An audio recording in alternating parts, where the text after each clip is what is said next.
పల్నాడు జిల్లాలోని అన్ని ప్రాంతాల్లో సాన్స్ సర్వే ద్వారా పిల్లల్లో నిమోనియా లక్షణాలు గుర్తించి నివారించడం జరుగుతుందని జిల్లా ఇమ్యునైజేషన్ అధికారి డాక్టర్ గీతాంజలి తెలిపారు.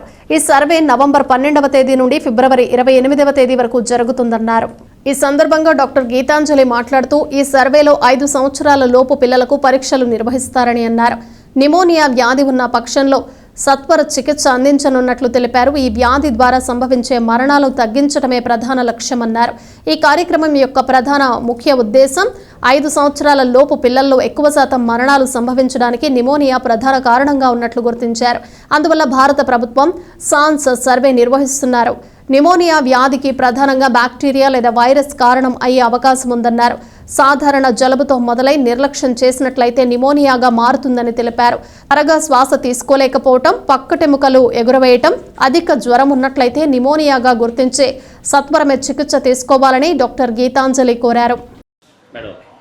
అందరికీ నమస్కారం అండి. మనకి ఈ మంత్ నవంబర్ 12 నుంచి ఫిబ్రవరి 28 వరకు సాన్స్ ప్రోగ్రామ్ అని ఒకటి, అది అంటే ప్రతి సంవత్సరము ఈ టైంలో ఉంటుందండి. మళ్ళీ ఈ సంవత్సరం కూడా మొదలవుతుంది.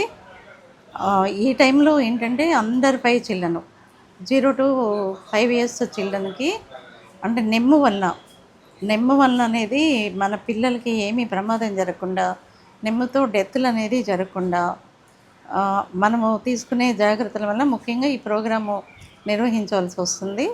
అండర్ 5 చిల్డ్రన్కి మన ఏఎన్ఎంస్, ఆశాలు సర్వే చేస్తారండి. ఇంటింటికి తిరిగి సర్వే చేస్తారు. వీళ్ళల్లో ఎవరికైనా నెమ్ము లక్షణాలు అంటే పిల్లలకి జ్వరం రావడం కానీ, దగ్గు రావడం కానీ, ఎగశ్వాస రావడం, ఆయాసం రావడం, అంటే ఊపిరి పీల్చడంలో కష్టంగా ఉండడం, ఇంకా ఎక్కువగా ఉంటే డొక్కలు ఎగరేయడం అంటారండి. అంటే సౌండ్ ఒకటి వస్తుంటుంది పిల్లలు గాలి తీసుకునేటప్పుడు, అలాంటిది రావడం, పాలు తాగలేకపోవడము, తల్లిపాలు కూడా అదే బ్రెస్ట్ ఫీడింగ్ తీసుకోలేకపోవడము, ఇంకా ఎక్కువగా ఉంటే ఏదన్నా పిట్స్ లాంటి లక్షణాలు కూడా అలాంటివి కనిపించి అదేంటంటే డెత్ దానికి దారితీస్తుందండి. అవన్నీ మనం ప్రివెంట్ చేయడం కోసం అని చెప్పి అంటే ఈ పీరియడ్లో సర్వే చేసి ముందుగానే అలర్ట్ అయిపోయి కొంచెం ఏదైనా చిన్న ప్రాబ్లం రాగానే, దగ్గు జలుబు ఉండగానే మన మెడికల్ ఆఫీసరు ట్రీట్ చేస్తారండి, పిహెచ్సి మెడికల్ ఆఫీసరు. లేదా ఇంకా ఎక్కువ ప్రమాదంగా ఉంటే పీడియాట్రిషియన్స్ దగ్గరికి, ఏరియా హాస్పిటల్ కానీ, సిఎస్సీలు కానీ ఇలాంటి చోటకి రిఫర్ చేస్తామండి బేబీస్ని. మన ఆశాలు అది ఒక యాప్ కూడా వస్తుందండి ఆ ఏఎన్ఎంస్కి. ఆ యాప్లో ఇంటింటి సర్వేలో ఆ పిల్లల లక్షణాలు ఉన్న పిల్లల నేమ్స్ పొందుపరిచి అందులో వాళ్ళకి ట్రీట్మెంట్ ఏమి ఇస్తారో అవన్నీ నమోదు చేస్తారండి.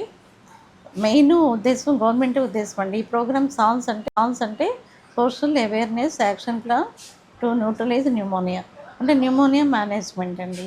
ముందుగానే మెడికల్ ఆఫీసర్ అంటే ఏదన్నా ఎమాక్సిలిన్ వరకు ఇవ్వచ్చండి పిల్లలకి. ఎమాక్సిలిన్ సిరప్ ఇచ్చి ఫీవర్ ఉంటే పారాసిటమాల్ అది ఇవ్వచ్చు. ఇంకా ఎక్కువగా ప్రాబ్లంగా ఉంటే వాళ్ళని రిఫర్ చేస్తాము. అందులో భాగంగానే పుట్టగానే తల్లులకి కూడా నిన్న మేము అవేర్నెస్ కలర్ చేస్తామండి. అంటే పుట్టగానే ముర్రు పాలు పట్టించడం, కొంతమంది ఇవి పిల్లలకి పట్టించకూడదు, దీనివల్ల అరగదు అనేది, పిల్లలకి ఇవ్వకూడదు అని అపోహ ఉందండి. దాదాపు ఇప్పుడు చాలా వరకు అర్థమైంది అందరికీ. పిల్లలకి ముర్రు పాలు పట్టించడం తప్పకుండా, అది మొదటి టీకాలాగా పనిచేస్తుంది. పిల్లలకి అన్ని సకాలంలో వ్యాధి నిరోధక టీకాలు వేయించడం, అంటే పుట్టగానే బర్త్ డోసులు వేస్తామండి. కామలకు సంబంధించి, టీబీకి సంబంధించి, పోలియో వ్యాక్సిన్, మళ్ళీ 1.5 వయసు, 2.5 నెలల వయసు, 3.5 నెలల వయసు, 10వ నెల, 1.5 సంవత్సరం, 5వ సంవత్సరము, ఇలా పిల్లలకి టీకాలు వేయడం జరుగుతుంది. ఇందులో భాగంగానే మెయిన్ న్యూమోనియా అనేది రాకుండా పీసీవీ వ్యాక్సిన్, అంటే న్యూమోకోకల్ కాంజుగేట్ వ్యాక్సిన్ అండి, అదొకటి. ఎంఆర్ మీజిల్స్, రుబెల్లా అనేది. ఈ 2 వ్యాక్సిన్స్ కూడా స్పెషల్గా అంటే ఈ టైంలో మిస్ అవ్వకుండా వేస్తాం. దాదాపు అన్నీ మిస్ అవ్వకుండానే చేస్తామండి. విటమిన్ ఏ సిరప్ కానీ, ఐరన్ సిరప్స్ కానీ, ఇందులో భాగంగా ఇవి కూడా వాటి మీద స్పెషల్ ఫోకస్ పెట్టి తల్లులు కూడా అవగాహన కల్పించి వాళ్ళకి దీని గురించి ముందుగానే అలర్ట్ అవ్వండి అమ్మ. శ్వాస కూడా కొంచెం స్పీడ్గా తీసుకోవడం, ఎక్కువ సార్లు. నార్మల్గా అయితే 1 సంవత్సరం వరకు 50 వరకు తీసుకుంటారండి. సంవత్సరం నుంచి 5 సంవత్సరాల వరకు 40 బ్రీత్స్ పర్ మినిట్ ఉంటుంది. ఇలా ఈ లక్షణాలు ఉంటే 60 ఉంటుందండి, 6 బ్రీత్స్ పర్ మినిట్లో ఉంటుంది. కాబట్టి ఈ లక్షణాలను ముందుగానే గుర్తించి దాదాపు అండర్ 5 న్యూమోనియా డస్ట్ ప్రివెంటమే చేయడమే గవర్నమెంట్ ఉద్దేశం.